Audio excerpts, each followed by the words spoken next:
First of all, I can't even believe I'm standing here talking to you at all about art.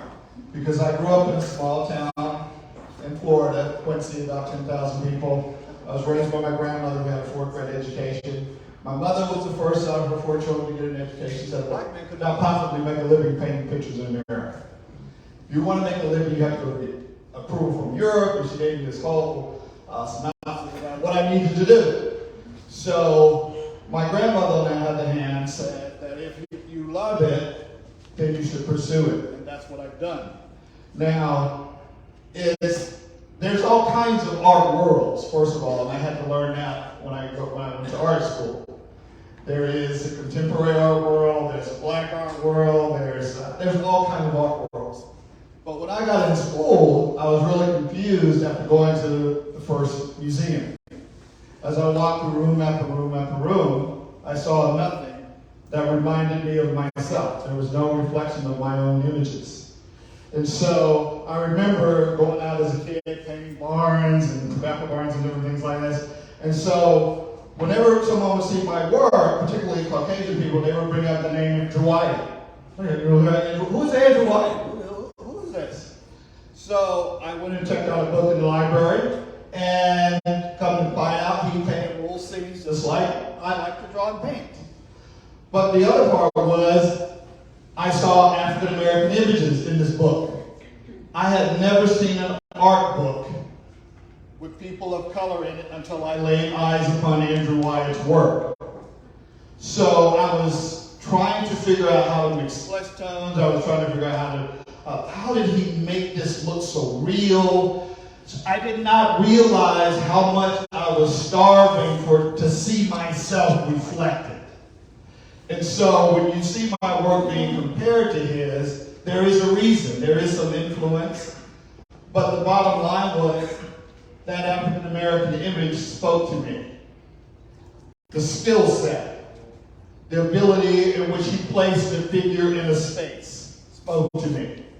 Now, when I was in college, they told me it was very difficult to make a living as a fine artist, that you should major in illustration or advertising or something to be able to make a living, which I did do. I graduated, I got a job at Hallmark Cards. Let's see if this one works any better. I don't know if it is going to. Hello? Yeah, this might be better. Better. I got a job at Hallmark Cards as an illustrator. I didn't like it. I got fired after about three years there. But because of my experience, this is what a junior high school teacher by the name of Tom Harris, this is how I started entering competitions. And this is how I got known. And because race always seems to be a problem, I heard this over and over and over from older artists, that the art world was not kind to us, and it was pretty obvious by going to the museums we were not accepted in this space. So I figured, how could I take race out of the equation? Because, first of all, I had a gallery representing my work by the time I was 19 years old in Panama City, Florida. This is how I really was able to stay in school. Now, I entered the show in Panama City. I won an award, I went down, and they said, oh, you're the first black person ever in our show. And so they took a liking to me. A lady thought I was very talented. She took me up and down the panhandle. Well, no one wanted my work because I was a person of color. They were afraid they'd run out their clientele. They did not want to represent my work. So I had my first show there in a bar owned by a black couple. The next day, there was a gallery had just opened up on Beck Avenue. This guy was a Hungarian immigrant who had just moved out from Panama City. His name was Zotan Bush. He handled my work. He had my first show there. But believe it or not, because of that one show I entered, when we went in to open the gallery up there, there were about a couple blocks of people lined up to buy my work. Not a single one of them were African American. Not a single one. So, what I'm trying to tell you about race is that, and there were some who did buy my work eventually from Panama City, but what I'm saying is I never let race cripple me. I had to move outside of the black community, and what my mother said was correct. She said, Dean, black people do not have the discretionary income to buy art. So I had to look where the market was. So, I don't know if this is still working or not. Can you hear me? Okay, I can just project. So, the bottom line was, I figured if race was going to be an issue all the time, then I had to figure out another way. So what I figured was, by entering these competitions, no one had to know what color I was. Was the work any good? That was the biggest concern for me as a painter. You know, so I started entering these shows right after I got fired. I had no money, I was broke, you know, trying to figure out how to make a living, trying to figure out who the audience was. And I did land a gallery in Kansas City called the American Legacy Gallery. Again, I was the first artist of color that they represented. So upon having my first show there, after about 7 months of work, I made about $700. I said, oh God, this is not going to work. I got to figure out something else. I raised my prices slightly. No one bought anything. I sold one painting. I went in one day and a gentleman came in. He didn't realize I was downstairs fumbling through the other artist's work. And he came into Jack's gallery. I was the owner. And he said, hey, Jack, Dean Mitchell, isn't that the black guy? Oh, jeez. So I'm downstairs. So I'm just waiting until he leaves the gallery, and I go up and I said to Jack, you know what? This is not going to work for me. I'm never going to hang out at the country clubs. I'm never going to sit down and have tea with them. They're of a different social class, and plus, I'm a person of color. So those became obstacles for me. So I figured the best way to overcome that was to enter shows and competitions in which no one would know what color I was. They would look at the work and they would assess it based strictly on the work. And this is how I built my career as an American painter. Now those shows, to some art worlds, they don't even care about the American Watercolor Society or the National Watercolor Society or Allied Artists of America. They are not even a part of some of that conversation in New York about the contemporary art world.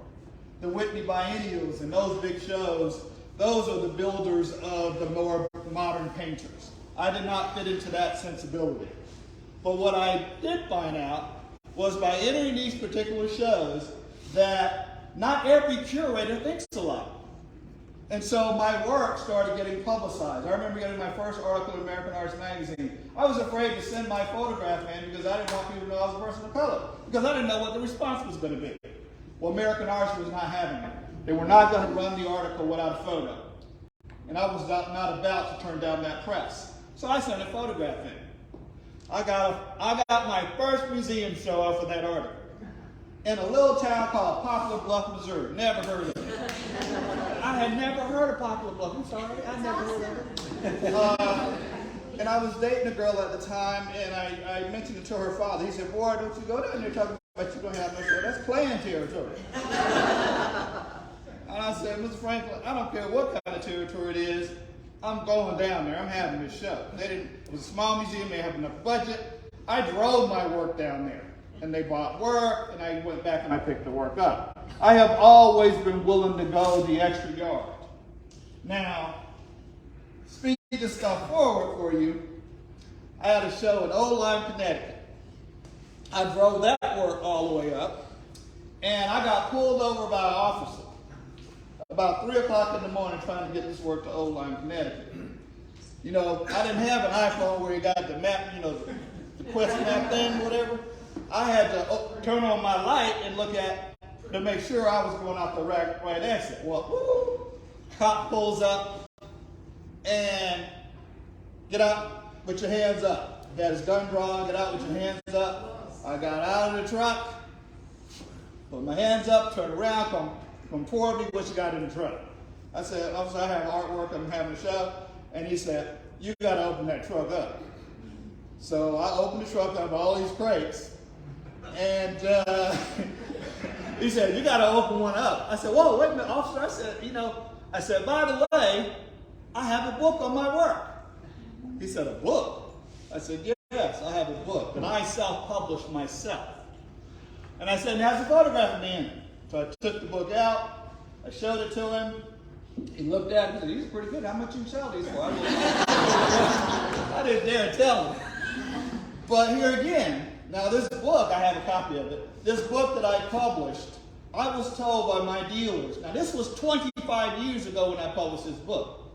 They told me that was vanity press.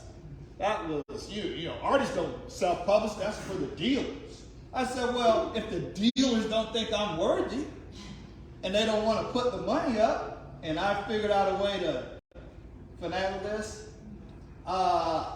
I raised about $35,000 before I even put pen to paper to design the book. I put the other $40,000 to it myself that I had saved from selling my artwork, because by then I was getting pretty established. But I learned to value my own worth. To value my own worth. I grew up in an all-black community where the people there, they own little stores here and there, but these they owned it. Now here I was in an art world that I knew nothing about, that I really didn't know. There was no roadmaps. I didn't know anything about the Studio Harlem Museum. I didn't know anything about the Harlem Renaissance, except maybe Jacob Lawrence. But there was no roadmap for me to take. There was no roadmap. So I had to figure out a roadmap. And that roadmap was Florida Watercolor Society, National Watercolor Society, American Watercolor Society, that I got familiar with partially by a professor at the Columbus College of Art and Design, where I graduated from. I got in the American Watercolor Society on my first try. I was about 22 years old. I became a full member by the time I was 27. I have since won 3 gold medals from the American Watercolor Society. Now, if you know anything about it, it was formed in the 1800s. Winslow Homer was a member, all these different artists. But then you speed it forward, and the art world, I don't want to say it's been hijacked, it's not a good term to use, but the spectrum has changed. Anytime you are getting money involved, oh, the conversation shifts very quickly. It shifts. The one thing that I've learned, if I've learned nothing else, power. Power is always the center. Who has the power?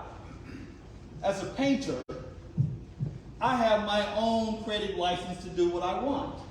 This is why I went into art, because it gave me freedom. It gave me a sense of place to do what I wanted to do without feeling threatened. And then when I started getting galleries, they kept saying, your work is too personable. Nobody wants paintings of people they don't know.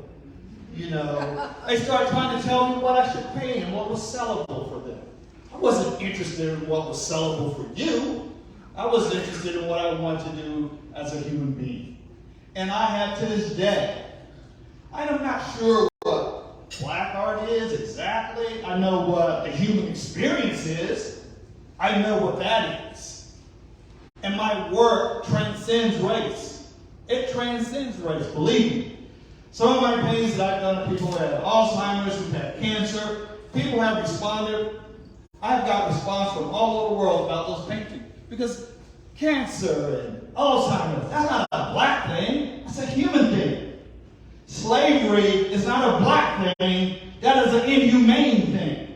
And people have been slaves, God knows how long. Since the history, who knows how long. But the bottom line of it is, the art is what matters.